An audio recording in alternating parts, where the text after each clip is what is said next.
And we're live! Hey! Hey! Welcome to another installment of Sunday Night Klooby Snacks.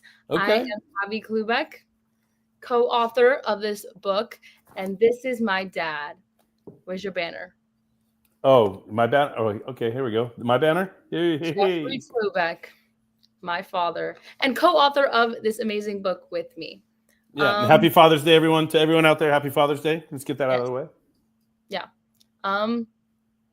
You can take it from here, and I'll chime in when I feel ready.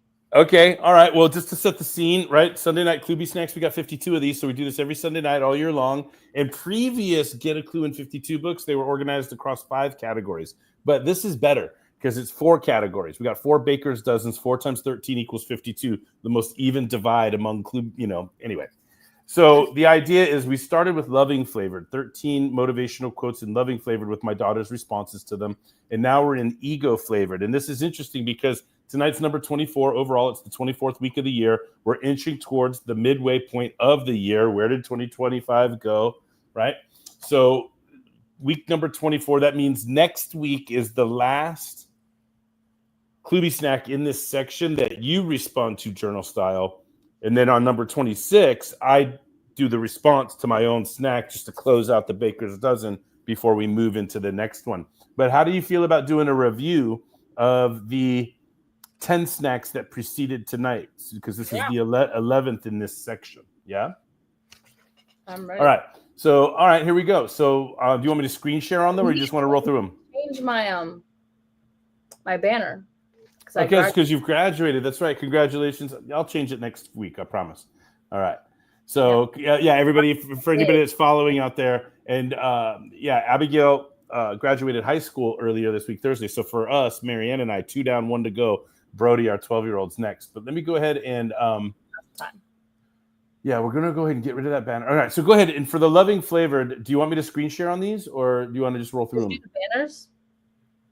Just do the banners. Okay. All right. So the first loving. What? For ego? For ego.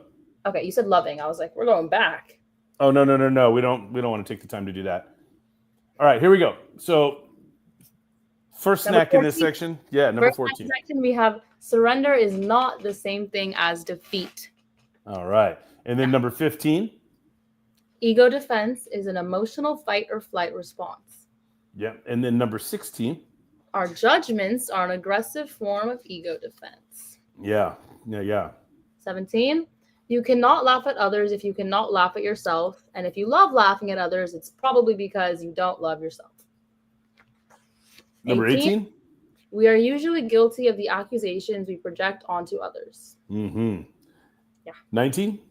Asking questions does not reveal our intelligence nearly as much as failing to ask will. All right. 20. The curse of knowledge is when we have become so familiar with what we know that we forget what it's like not to know. Yeah. I loved the insights you added to that particular snack. That was a special one. You took it deeper and broader than even what I had imagined when writing it. Go ahead, number 21. People who lack self-confidence always feel intimidated by a true leader.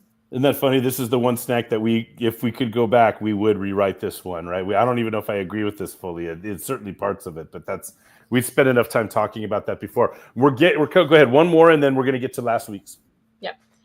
The only person worried if they're good enough for the next level is the one who knows they're going.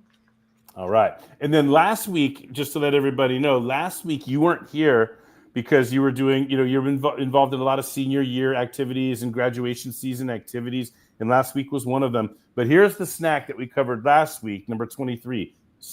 Surgeons do not operate on themselves. So before we get into tonight's snack, and let me go ahead and add, Charlie is joining us from South Africa. I don't know if you're on video or just calling in with audio only, but Charlie, we recognize you. Thanks for joining in. We're going to come to you in a minute for the discussion.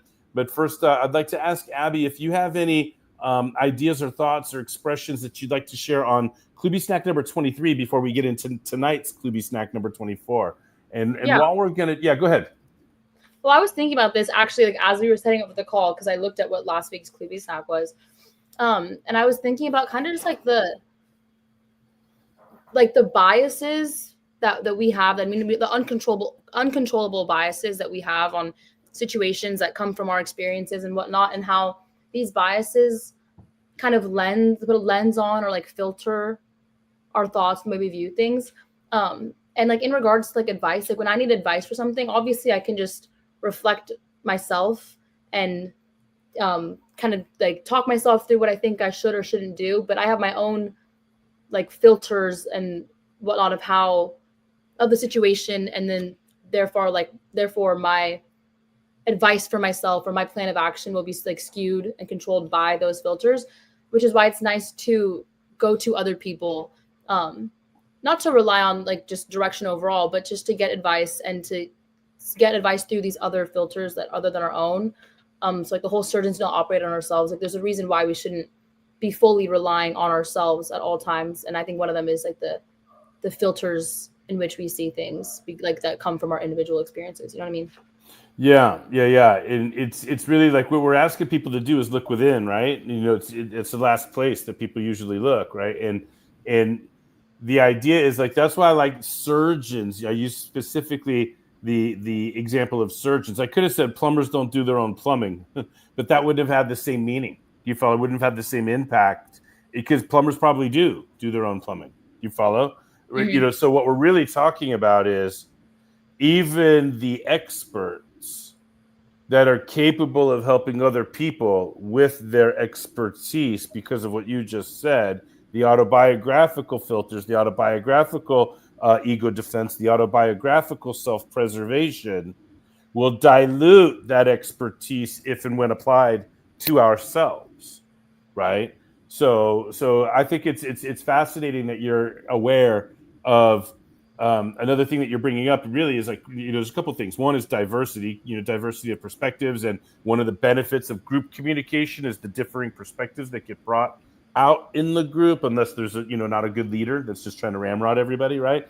And so group communication, and then diversity. My goodness, right? We want to, right, and staying curious, etc. But there shows up in the ego flavored section, because ego defense, like we talked about in some of those earlier snacks in the section, when we talk about, right, look at it, vulnerable is not the same thing as threatened, and surrender's not the same thing as defeat. Ego defense is an emotional fight or flight response. We talked about the instinctual, automatic nature in which we will defend ourselves even against a non-threat.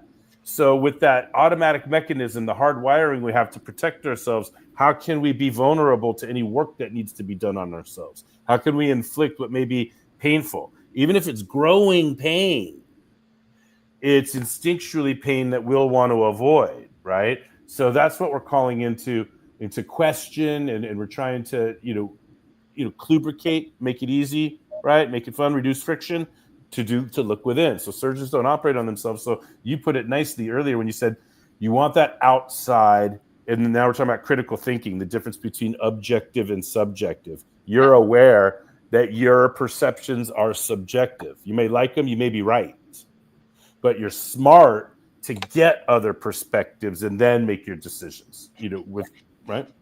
So what else on this one before we talk about tonight's snack? I think that might be it. Okay. All right. Because, I had to read your part last week, which is always awkward for me, trying to, imagine being you or what you thought about, or read it in your voice and in your cadence, but that's all right. All right. So drum roll, please. Tonight's snack is number 24. There is no such thing as a know-it-all, but there are plenty of people afraid of learning. So I'm going to go ahead and screen share on this now. Okay. Yep. And we're going to bring up KloobySnacks, the PDF version. And as everybody knows, as we talked about a second ago, we are in the ego-flavored cookie jar, right? And here's like a little teaser version of all the snacks in this section. And of course, we're right here on No Such. There is no such thing. But first, let's go ahead and scroll. And let's get there.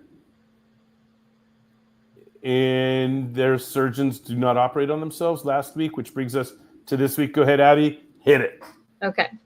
Nobody knows everything. In all of the things I'm involved in, I'm far from any level of expertise. People may act as if they know it all, but that false attitude is often used to hide the fact that they truly do not know it all.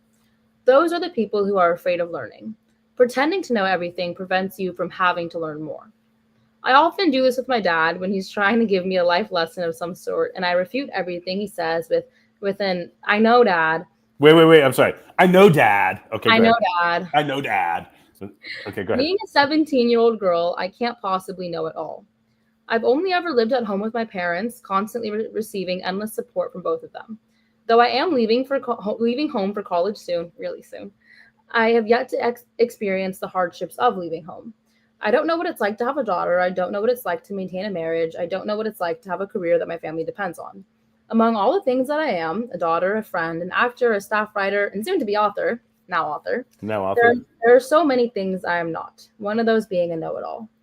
Out of my deep-rooted fear of my dad being right, I pretend to already have any knowledge that he tries to give me. Admitting that I might actually know less than my dad is difficult for me, as is his reality that I might be right when he isn't. Mhm. Pretending to know everything acts as a layer of protection, shielding one from the possibility of being wrong, confused, or contradicted. When the smoke and mirrors get taken down, they reveal us for what we truly are, learners. As much knowledge as we claim to have, there is always more to know. Nobody can truly know it all. Nobody can truly know it all. Shockingly, not even me. Awesome. Well, listen, I mean, this is fun. This is where I get to ask you, like, my favorite. I'll stop sharing now to get your beautiful face back on board. Let me go ahead and stop sharing, and there we go. So my first question I was always going to ask you, Charlie, we'll jump you into the conversation here in a minute. But let me start by asking Abigail my favorite question every week. Reading, right? It's the proof was in the pudding, and soon to be author, right? So there's an icon that like, wow, you wrote this before we published it, obviously, and now that we're in mid-June, we're talking about, like, God, 8 months ago. You start mid-October. Is that 8? Is that 8?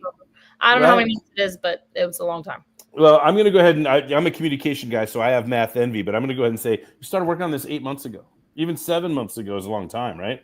Mm-hmm. So my first question is always, what do you feel reading it now and getting blasted back to 7-8 months ago? And would you respond the same way? What did you like about what you wrote? Was it like, oh, I forgot I admitted this one, or like, I don't know. I don't want to put the surprises in your mouth, but talk to me about what it's like to read this now 6, 7, 8 months later. Yeah, I don't remember writing this one specifically at all. So reading this and seeing all of the me admitting that I'm wrong and don't know everything was kind of weird, because I have no recollection of writing that, and I'm really shocked. You blacked out. You forgot. Yeah, I'm pretty shocked that I ever actually wrote that. That said, I do still stand by everything I said.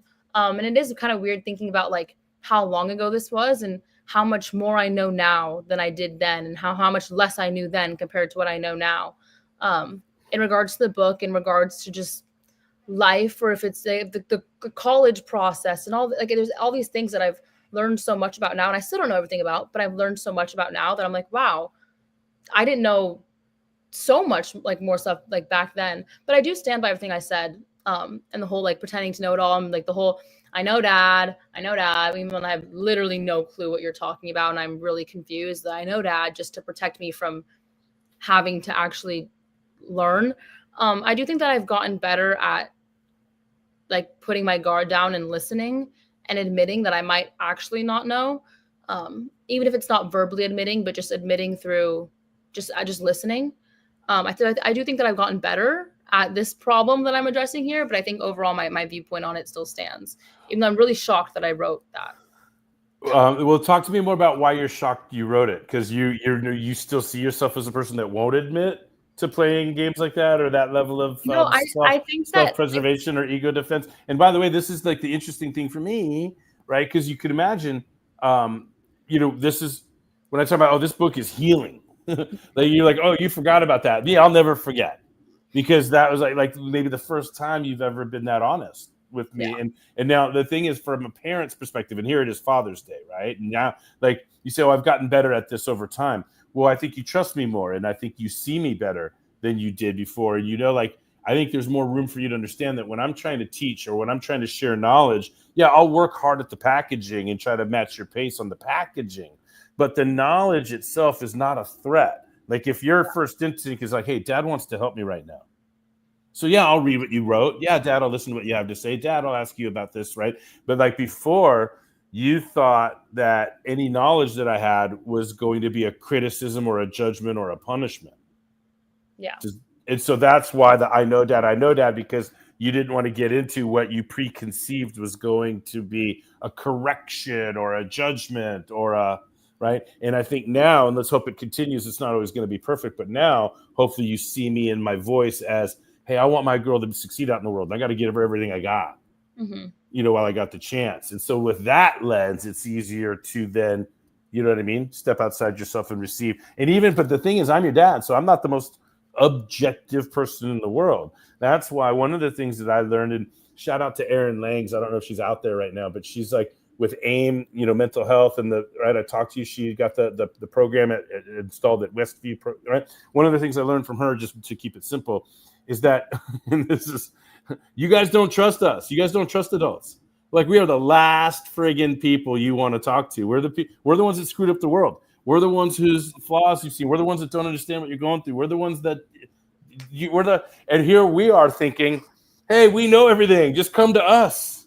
You just tell us, just talk to us. Like, what? So one of the things I learned is you're talking to your peers, you're talking to your siblings, you're talking to your friends. Yeah. You're like, oh, and so I guess my point is that you're saying, hey, relying on ourselves is not the most objective place we can be. So it's not important to look outside. But guess what? Here I'm saying that even as much as I want to help and as much as I know what I know, I'm not even the best person at times, right? And as much progress as we made, and as much as you've improved or progressed, I should say, in letting me help, and our communication is so much more open and dynamic and wonderful and fulfilling and healthy. I'm still not necessarily. I just know that I'm not always the first person you're going to call. I'm not always going to get a call at all, right? Because of my biases, because of my etc. So yeah, that's pretty cool.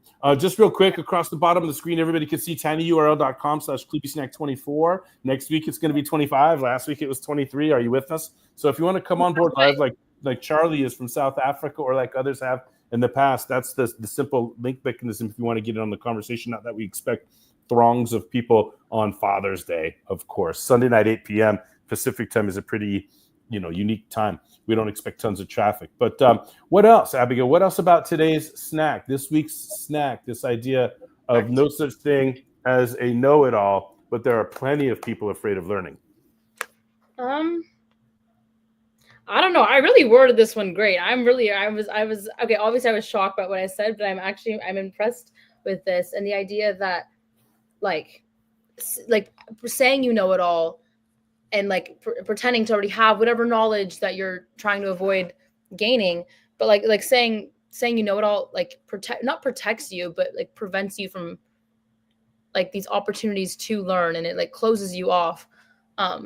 And how I guess in regards to ego, it's I don't know, the ego, it's getting in the way of learning and growing, which I think when I used to do this, when I used to do the whole oh, I know dad, or whatever dad, okay dad, that whole thing, I never really saw it as oh, if I'm doing this, I'm actually hurting myself by closing myself off from these opportunities to learn and grow and connect and whatnot. I never really saw it as that, until maybe recently. Maybe this snack is kind of what changed that, but I never thought about what I was missing out on by pretending to know what you were going to say, or already have this knowledge, or be above whatever lesson you were trying to teach me.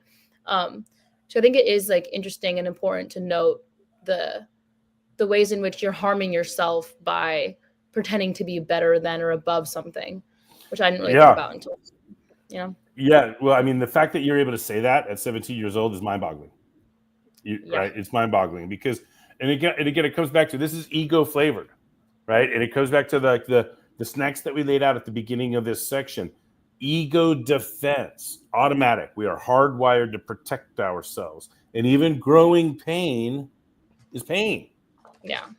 So our first response, our first reaction to perception of pain will be to avoid it. Right? Yeah.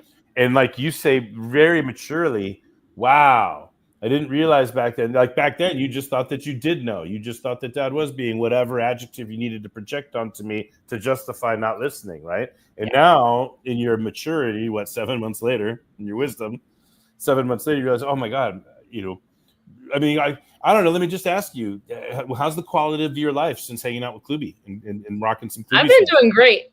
Yeah, you understand what I'm getting at, right? Like, is that fair of me to say, look, like, I'm here to help. I admit that on my own, but yeah. I'm like, I'm on your team. I'm on your side. And so, granted, but I've done a lot of work on my packaging. I've done a lot of work on how I present what I present and finding the right times. And the fact this project doesn't exist at all unless I'm really paying attention to how I communicate with you and doing everything I can to make sure that we connect and bond before you go off to college. And so, like I said, I'll always tell the story about how I made sure I was sitting down and I made sure you were standing up when I asked you for help on this Klooby Snack thing. And from the inferior posture, I had more of your attention than I ever had from the superior posture. Right. So, I mean, I just, the journey of wisdom that you've traveled in just, less than a year is amazing. It's healing for me. It's wonderful. I also have to say, like on a personal level, I see every now and then I'm going back to screen sharing, but like, you get it, a little bit deeper, right? I don't know what it's like to maintain a marriage. I don't know what it's like to have a career, right? These lines, right? I don't know what it's like to have a daughter, right? You're speaking specifically about, like, you're recognizing some of the stresses that mom and I go through. Maintaining a marriage is hard. Maintaining a household is hard. Building a career is hard. But being a kid is kind of easy. You know what I mean? By comparison, we can't tell you what it's like to be us. You have to go through it. You follow? But we don't know what it's like to be you in this day and age, right? But guess what? There are some things that we do know, right? And so it's finding that balance. But I just wanted you to know that, personally, I think that, you heard some of my pleadings here. This seems to me to reflect some of my, like, hey, I remember, like, you're 16, I'm 52. You know more at 16 than you knew when you were 12, right? Yeah. Okay. Well, don't you think there's a chance I know more at 53 than I knew at 17? And even though you know more than I do at 17 than I did at 17, isn't there a chance under the sun that I might know something that I can share with you to make your life better and make me feel like and finally, that's the other piece, right? It's like, it's not just the hurt that you're giving yourself by not being open to the gift of whatever new knowledge could come in, right? But you're killing me, who I just want to be a good dad. Just let me be a good dad. Is there anything I can do to, like, be a good dad? And that's like, so, like, it wasn't just hurting yourself, but like the relationship and the other person. And even if you do know exactly in everything that I'm saying, then the healthier path is to be like, ooh, so what you're saying is, and then repeat it back and show me that you know exactly what I was saying and prove to me that you know, rather than say I know to do, you follow. And then it's like, oh my God, yeah, you totally know. And then guess what? I'm probably not so long-winded the next time. Right. But this is all a wonderful journey. Let me see if Charlie, are you anything else to say before I ask if Charlie wants to chime in with any comments? Charlie, are you still with us? What do you think here? No such thing as a know-it-all, but there are plenty of people afraid of learning. Yellow, Coach Jeff and Abby. Congratulations, Abby, on graduating high school. Thank you. Very proud of you. And happy Father's Day, Coach Jeff. Thank you, my friend. Thank you so much. And likewise, happy Father's Day to everyone in South Africa and around the world. Thank you, sir. Thank you, sir. It was a pleasant day with the grandkids. Again, whatever-ing me. I actually chuckled when Abby went, I know that, whatever. That whatever story. Whatever, Dad. Yeah. But, Coach Jeff, Abby also alluded on something. It all depends on your listening. And most importantly, are you listening to understand or are you listening to respond? Once we let that barrier down to listen to what is being said, what is being taught, and I'm sure you as a coach, you have encountered it sometime that somebody says, I know that. Well, if you knew it, why have you been making the mistakes? Those are the little nuances that creep into this Klooby Snack. But you also mentioned sometimes we have a preconception of what something means or how it is supposed to be done. But at the end of the day, when somebody gives us a different perspective, we kind of go to, wait a minute, I know what I'm doing. What gives you the right to change it? But now you were not listening to understand what the person was trying to show you what was wrong because your conception has been that you are doing it right. Yeah, well, never mind like framing everything in terms of right or wrong. That's what the ego does, right? That's what Yeah. the ego does. So when new information comes along, and that's the thing, it's like we don't say, hey, let me show you what you're doing wrong. As soon as we hear that word wrong, ego defense comes up, and now we're not listening to the rest of it, right? So back to like in my coaching sessions, yeah, but is my favorite. Like, like I know, I know. That comes up often. The other thing that comes often is yeah, but, right?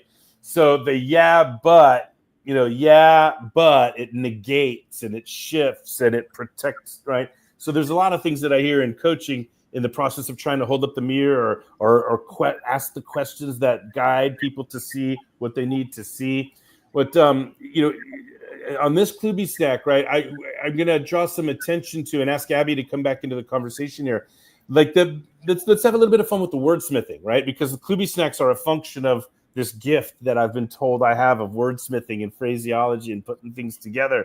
And so one of the things that, I know this might be a deviation from the topic you were bringing up, Charlie, but like there is, just mathematically, just logic. There is, I love it, no such thing as a know-it-all, right? Like that's impossible. You follow? It's just the logic of it. Right. And then we bring in the piece, but there are plenty of people afraid of learning. Right. So this idea, posturing as if I already know. Right. And even if you already know that, there's no such thing as a know it all. Right. Largest room in the world is the room for improvement, staying curious, the entire mindset of critical thinking, but growing pain is still painful. And we're hardwired to defend ourselves. So this is a neat cocktail here. That's why the integrity game, this is the last thing I'll say before I ask your comments on this, the words of it all. But Abigail, this snack could have easily been in the integrity flavor because one of the 10 points on the integrity game model is proactive learning. And we believe the integrity game takes the red pen out of learning. But Abigail, what do you think about like the irony and the wordsmithing, like the no such thing as a know-it-all, but plenty of people afraid of learning? Do you have any comments on that? Am I just fishing for my own pat on the back here? I think you are, but I'll try my best to validate this search. I mean, it's true. There is no such thing as a know-it-all. That is like actually physically impossible. That's just not possible. Not even on the basis of like facts and information, but also just from like an empathetic, emotional standpoint. I can know all of the facts about marine biology, but I'll never know like how this orca whale feels and sees. You know what I mean? Like you can factually be aware and educated, but you can't always know everything about how people are feeling because that all comes that comes from experiences and all this stuff that goes into the way that we feel and see things and view things and react to things. So like from a factual standpoint, you can be really, really, really like scarily educated on something from a factual standpoint, but like emotion wise, you can't always know how everybody's feeling. You can't be like, oh, I know exactly how you feel. I really don't like when people say that to me. When somebody says I know exactly how you feel, because you don't. And it's not physically possible. There's no such thing as somebody who actually knows exactly how everybody else feels. So like kudos to anybody who is really educated on certain subjects and can name every single fact ever about it. But like from an emotional standpoint, it's not possible to always know exactly how somebody else feels or to always know exactly what somebody else's intentions were. You can assume, you can guess, you can make judgments based off of actions, but you can't just like be in the mind of somebody else and know everything about their intentions and their emotions and their thoughts and feelings. So from that standpoint, like there really is no such thing as a know-it-all. Yeah, and what you were saying there towards the end, right? You can have an idea, you can get close, but you can't know exact. we're teasing, right? We're hinting at next week's snack, which I think is I saw that. Everything is multi-determined, right? So it's okay to let a little bit of cat out of the bag here, but I like the way these, like this section, there's Flow. snacks in the front that really inform the snacks in the middle, and next week's snack is going to mean more because of this week's snack. And we didn't even put a whole lot of effort into ordering the snacks within the Baker's Dozens. We did put effort into categorizing them, you know what I mean? But once we got them into it, we didn't reorder them too much. You know, I put a little bit of time into figuring out what would be the last snack of each section. I thought that was really important to create good segue into each next section. But there's a lot of organic gifts that we were given in how this flowing, you know, how this all flowed together. And then a bonus Klooby Snack comes up. I love what you said also, Abby, about, you know, you get a lot of book knowledge, but have you applied the knowledge in situation? Have you seen it played out? You know, hypotheses get disconfirmed all the time. New knowledge gets created all of the time. And there's, as much as we know, there's so much more that we don't, right? And on and on and on. And so here's a bonus Klooby Snack. I don't think we codified this. And if we did, certainly not for this version. It'll go somewhere else. But this comes out of the integrity game and the piece on accumulation of accomplishment, right? We don't take action once. We don't learn once. We always take action, get experience, and we always learn. And it's knowledge plus experience is going to equal our wisdom. And you, Abigail, for some reason, have like an abnormal amount of wisdom for a 17-year-old. Charlie, what else might you have to say at this point before we get into last call? You know, Coach Jeff, I added that the fruit does not fall far from the tree.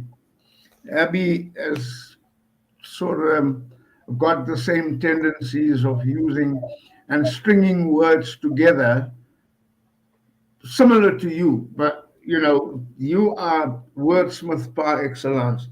It brings me back to question time. You know, there's no stupid question, but there is one.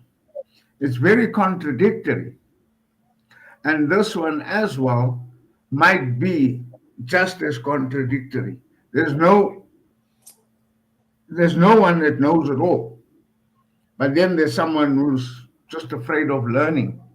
And it all lies in listening, asking questions, and understanding where the person is coming from. Again, in the communication section we did, is how do you receive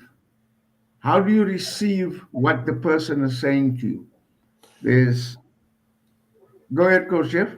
Well, no, I just think, you know, again, we laid it out, ego defense. We want to know at all times, Abigail's pointed out today, she's like, I recognize when I'm using ego defense instead of curiosity. I recognize when I'm posturing, when I'm pretending to know it all to save myself from whatever discomfort there is in the learning that's in front of me. She's aware of that, right? And which is amazing. What I guess what I'm getting at is, you know, that's the ego defense right now. So if we're aware of that in ourselves, okay, right? Abigail, stay with me on this. If you're like able to look within and say, ooh, I used to posture as if I was know-it-all, but that's just ego defending myself, ego defense for the pain of growing or growing pain or having a critical think or whatever, look within or rethink any of my behavior or decisions or whatever, right? Imagine what happens when we anticipate the ego defense in others. Are you with me? Like Abigail, like you're reckoning, oh, like me, right? So now the gift is, oh, I don't have to be so ego defensive. I could be curious. I could listen. I could take a deep breath. I can make myself available to the gifts of whatever new information comes along. I can rely on my logic in knowing that I need an outside perspective every now and then. But when we have something to teach, when we have something to share, and we know what ego defense is, and we start to anticipate it and expect it from the person who we're communicating with, now we're finding new and different and creative ways to get our message across to deflate or de-escalate or preempt or subvert what we know is coming is ego defense. Like everybody else out there is going to be ego defending themselves too. So the awareness of ego defense lets us stay open-minded, stay curious, make ourselves available to the gifts of learning from others. but it also helps us when we have something to share with somebody else. We'll find new ways to communicate, just like I did when I made sure I sat down and asked for help, right? Like that was, I just wanted to make sure that we understood that piece. If we know that ego defense is automatic, we could recognize when we're doing it, but we could also anticipate when others are going to. And though that awareness should make us a better communicator, both on the production and consumption of important messages that help us grow. Last call. Yeah. That part, I got nothing. Yep. I got nothing. Oh, I got something. I got totally. I'm going to give myself a Father's Day gift and do this. I'm going to do this. Charlie, you have anything else for last call before I take over last call segment? Abby. Yeah. Once you have realized that you've dropped that barrier of, as you mentioned, the ego defense, how different has it made you, or have you realized the ease of learning? Yeah, I have actually. I think that a lot of conversations, specifically with my dad, have gotten a lot easier, where before it was like, whenever he was like, oh, can I talk to you about something? I'd be like, oh, like, what's it going to be this time? But now it feels as if like it's easier to talk to him. And I don't feel this weird like hesitation to actually listen. And the listening feels more natural and less forceful. It wasn't actually being forced before. It was like, it felt like I had to force myself to actually just like listen to my dad. But now it's just like easy to just sit there and listen and learn without feeling like I'm losing something by like giving in to the learning. And it feels natural and easy, and it's been rewarding. So no, that's best. And how has it impacted on your peers and also learning at school or looking forward to college? I think with continue. With my peers, because of like this new knowledge that I've been gaining from my dad, it's easier for me. I've been like turning it around and using it on my peers and using it with not on with and like stay on the light side of the force, young Padawan. And like quoting my dad without even realizing it, and it feels natural. Before I'd be like, I would accidentally quote him, and I was like, oh my, like I sound like my dad.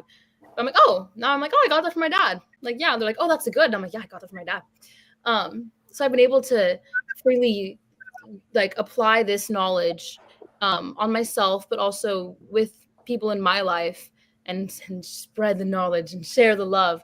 Because now that it's easier for me to listen, it's also easier for me to actually not only listen to it, but then apply what I'm learning, what I'm hearing, and what he's trying to tell me, which is his goal. So, all right. No, that's good. My final question is, your dad mentioned preempting the ego defense. How do you find it with your peers and communicating with your peers, where you might have something that you'd like to share with them? And how do you package that message? I think with my peers, it might be easier when it's like we're the same age and like the same grade and we're going through the same things. It's easier to see each other as equals and not be so immediately closed off to knowledge or advice with some stuff. When it comes to more of the emotional advice stuff, I know it's difficult to listen sometimes, at least for me. When somebody tries to give me advice on a situation that I know they've never been in, I'm just closed off because I'm just like, you don't know how I'm feeling. Like, I don't want to hear whatever you have to say because I know how I'm feeling and you don't. And I find myself closing off to stuff like that when it's like certain situations that I know there's not much like relation to. But even if I don't, what's helped me at least is like, I don't have to actually apply their advice and I don't have to live by whatever they say, but it is nice, one, to listen to these people that care about me and to listen to what they have to say because they care, but also just to kind of widen my perspective. And I think when I turn it, instead of, oh, I'm listening to their advice and I have to apply it, into I'm listening to their advice to widen my perspective or just to see things differently. That's helped me at least. But for the most part, with my peers, we're equal and we're all going through similar things. So it's easy to listen to each other because a lot of our situations do relate to one another. No, that's good. Thank you, Abby. Yeah. Really, really cool. Well, listen, we're here, like I schedule like 45 minutes for these things, and not that they have to go 45 minutes, not that they have to stay under, not that they can't go over. But in the 5 minutes that I have left, I'm going to give myself, I didn't plan on this, but it emerged a little organically. I woke up this morning, and I don't know if everybody knows out there, but this year I'd committed to sending out a clues letter to my email database. So I've got marketing interns, and they do marketing emails. So some emails go out to my database that are like from the Integrity Game marketing team, and they write in that voice. And so they'll say, "Oh, like Coach Jeffrey," or Jeffrey Klubeck says. So they're talking kind of third party. But every Sunday, I want something to go out like clues letter, like where the readers of my emails will know it's from me. It's my voice, where I'm going to be using first person. And I haven't been perfect this year. Of the 24 weeks, I think I've missed 1 or 2 weeks. But I sent out volume number 24 this morning. But I woke up this morning, and I'm like, hey, I'm going to go down and I'm going to do my writing. And it was an adventure for me this morning on Father's Day, a little mini quiet adventure. But what I want to do right now in last call is I want to read it out loud. I want to share it. And it's kind of homage to my dad a little bit, but it's like maybe my entire family. And, maybe it'll spark a little something for you guys. But I'm going to lay it out there, and I'm going to wear it on my sleeve, and we're going to stream it into the social media channels. And here it is. So happy Father's Day, Pops, right? So we called my mom's dad Papa Abe. We called my dad's dad Papa Lou. I called my dad Pop. He called me Sport. I mean, my dad wasn't a papa, because as far as I knew, a papa was a grandfather. So I somehow settled on Pop. In my mind, we had to become a pop before we could be a papa. And so it was, quote, "I know, Pop," after "Be careful, Sport." Quote, "Thanks, Pop," after "I knew you could do it, Sport." "You're welcome, Pop," after "Thanks for sending Mom the pictures, Sport." "They are fantastic, Pop. I can't wait for you to see them," after "How are the kids, Sport?" "I miss you guys too, Pop," after "Your mother really misses you. She really wants to see your kids." "I love you, Pop," before "I love you too, Sport." "We're good, Pop. I got it. I got it," during "Make sure you take care of, okay, Sport." And then "Rest in peace, Pop. Always. No more before or after to our cadence. The chronology had yielded to the permanence of eternity, or the miracles of reproduction and evolution, because so it read this morning on my screen notification upon waking up. Yes, on that not fully alert, half-eyed walk to the bathroom, I saw it. Happy Father's Day, Pops. The kid even added a heart icon. And yeah, I call him Kid. He's playing baseball in Ohio this summer. He's 20. Then my youngest, Brody, we call him Bubba, wished me a happy Father's Day with a kiss on the cheek. And then he made me breakfast, bean and cheese burritos, so I could keep writing this clues letter. He called me today's VIP guest as he was maneuvering around in the kitchen. I added that, right? And asked if I wanted him to get me a beer. Quote, "Too early, Bubba, but thank you for offering." He's 12. As for my daughter, Abby, well, she was still sleeping when I started writing this. She woke up, by the way, by the time I was finished. She graduated high school on Thursday and has been in a whirlwind schedule of graduation-related activities ever since. She just calls me Dad. She's 17 and moving to Fordham University in New York City in August, less than 3 months. We still have a chronology to our cadence. Love hard, today, every day. Because like my love for my family, time is undefeated. And this undefeated love, I warmly share in wishing all of us a very happy Father's Day. Meanwhile, this week's Klooby Snack is a wrap. Abby, I love you. Thank you for making me a very, very proud dad. Charlie, thank you for coming in and giving the dynamics that you bring to our sessions. We love having you here. We smile brightly when you open up your microphone and chime in with perspectives or questions, or all the love that you're bringing and all the appreciation that you have for Klooby Snack. So thank you. And thank you all out there. I hope you are loving yourselves and loving your families and loving your dads. And I hope love always conquers all. Always love your father more than you'll ever miss your father. If you have to miss your father, that was KloobySnack number 2. Remember, love. I will always love you more than I will ever miss you. So I miss my dad a lot today, but look at how blessed I am. Look at how fortunate I am with the love of my kids and my family and my wife, Marianne, who's just amazing, holding everything together. So those are my expressions. I share my love is undefeated, and I share it with you. Thank you, Abby. Thank you, Charlie. Thank you, everyone out there. We'll see everybody next week when we learn about how everything is multi-determined. All right, and have a good week, Coach Jeff. Thank you, Charlie. And enjoy the rest of your Father's Day. Thank you. Thank you. Thank you. Good night now. Night, night.